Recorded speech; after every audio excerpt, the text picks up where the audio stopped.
Hi there, I'm Mikey. And I'm Johnny, and thanks for joining us on this adventure where we change our carpet to vinyl plank flooring. Vinyl plank flooring is a pretty simple product to install, but we ran into issues along the way, so this project took quite a few days to do. We also had to move around a lot of our own things here at home, so it took longer to install than we expected. This was definitely an adventure, and we learned a lot from it. So come join us, because there's always more to do. So when the boxes got delivered, I had to carry the boxes inside. Unfortunately, I had to carry them one by one. Each box is relatively close to about 40 pounds. It's too bad I wasn't there to help you because they were heavy. So in order to take off the carpet, we also had to take off the trim.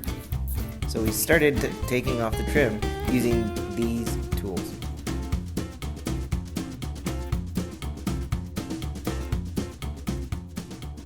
We also took off the nails of each of the trim boards and labeled them, what room they were a part of, and what they connected to, so that way it would be easier to reassemble later on. Removing the carpet was fairly simple. Cutting into small sections and then tying it so that it would not unravel was the way to go on these. We had to make sure we used sharp blades, and using the carpet knife designed for it did help since they were thicker, but we still found that you needed to change the blade often. We also found out later cutting it from the back was even easier, but we found that out off camera. Our air conditioner broke down in the middle of this repair, so it's very hot. So excuse the sweatiness, but we've also been working. What led to the ice cream man passes, because it's pretty close by.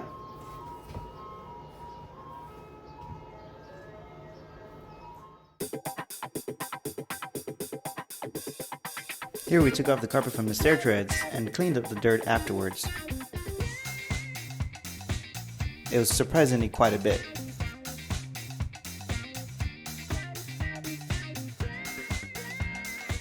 Here we are prototyping the stair tread. We knew that we were going to have to bend LVP, so we used a heat gun to heat it up and bend it.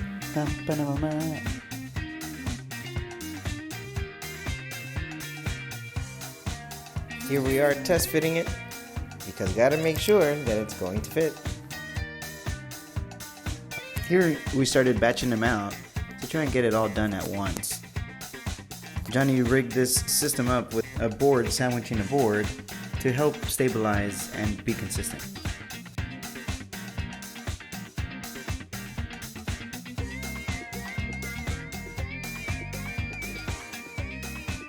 Each LVP stair tread required it also to be cut lengthwise, so this was us trying to cut long strips.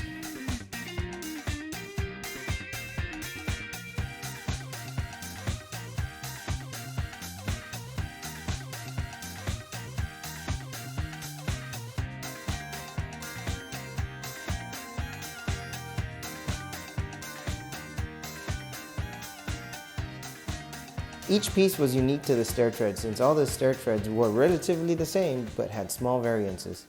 So we had to adjust each one.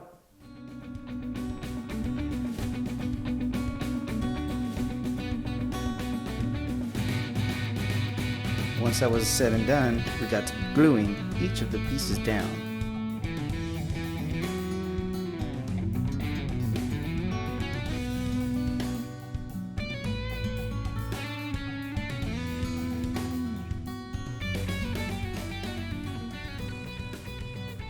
Here we're adding a board just underneath each thread to make it look that much nicer. Once the stairs were done, we could start with upstairs. We didn't show the removing of the carpet, but here we are cleaning up afterwards. Once we were up on the stair landing, we had to figure out the spacing. We had to make sure that all of these boards were going to line up without weird angles. In order to do that, we lined up boards straight out of the box without any pattern, so we could make sure that they would fit. Once we did that and knew the spacing, then we could separate it into the patterns.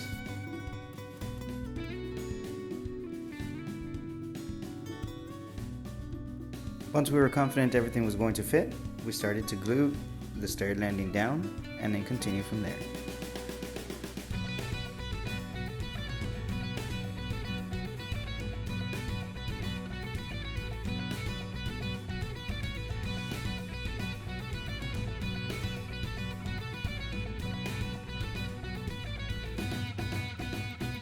Even though the landing was a little bit cumbersome, we think it turned out great. Here we are continuing into the hallway.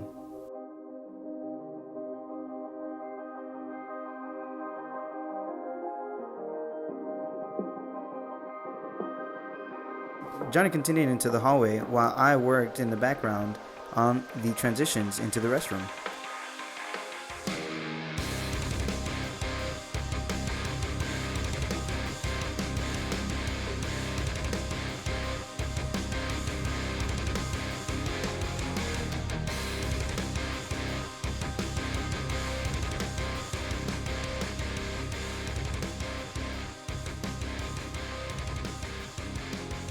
Unfortunately, here I made a mistake. I accidentally cut a board that I shouldn't have, and later on, we had to go back and fix it. Afterwards, though, it came out looking really nice.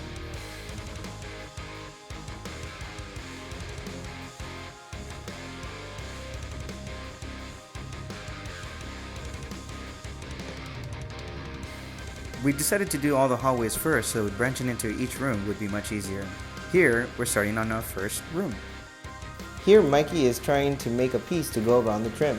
We found this to be the trickiest part of installing the LVP. Every time we had to go around an object, it required careful measuring and cutting. It doesn't look it on the video, but some of these took us a while, as we had to remake some of the pieces. It was also a struggle to always get it underneath the door jamb. It was a two-man job for sure.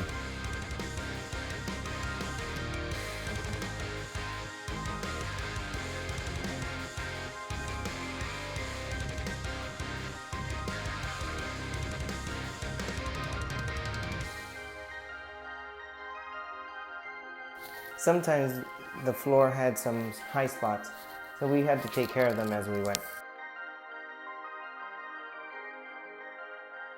We found it more efficient for each of us to stay on one side of the room, as one did cuts along the wall, the other would connect the major pieces and continue along the way.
So unfortunately, as we finished the room, we discovered some high spots. We had to redo this room 2 times.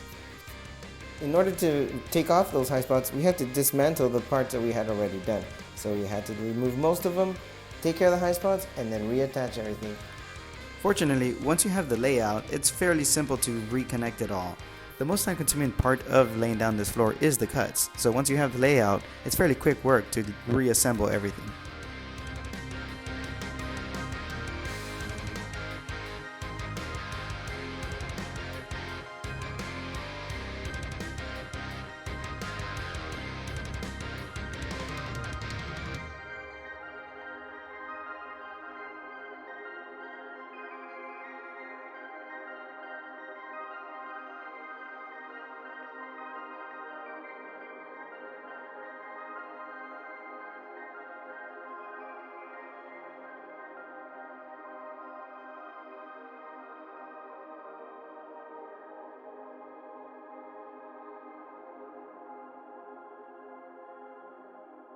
By the way, major shout out to our knee pads. They saved the day every time we had to work on the floor.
According to the instructions of the LVP, we had to use an underlayment between concrete and the product. So here we are laying out the underlayment. It did give us some issues as it was a little hard to adjust when it was just a little bit off from where it needed to be, as it had to go up the wall just a little bit. We tried using painter's tape to hold it up, but it ended up coming off the wall fairly easily.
The final carpet we had to remove was in the living room.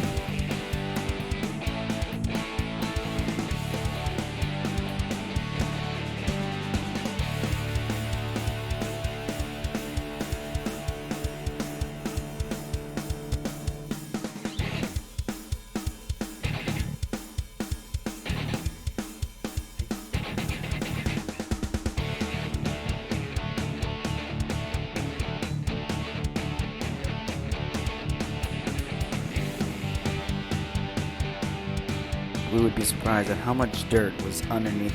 Even though you may do some vacuuming, there's just no way to get it all.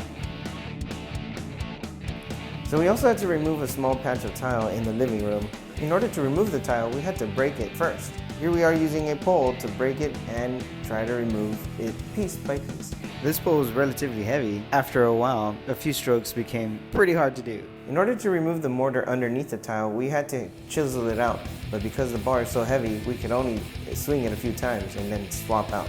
We acted as little jackhammers, trying to break all those little mortar bits. In the end, it ended up working, but it did take a lot of effort.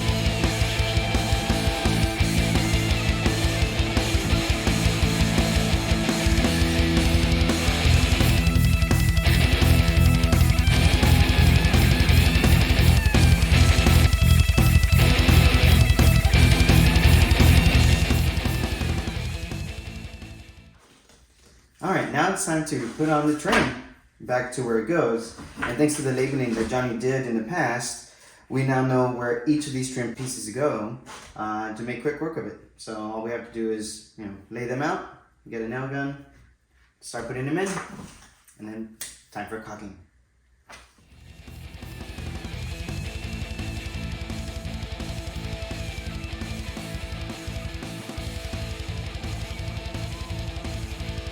Having a nail gun really made this go very quickly. Otherwise we would have had to tap all of these nails down by hand.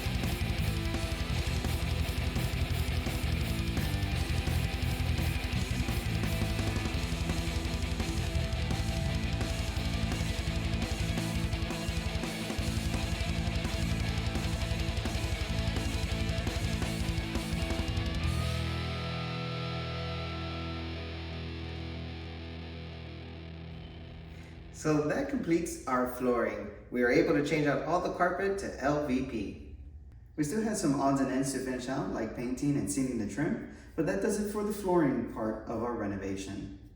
With that though, our renovations are almost done. But that's it for this adventure, and thanks for joining us. So join us on the next one, because there's always more to do.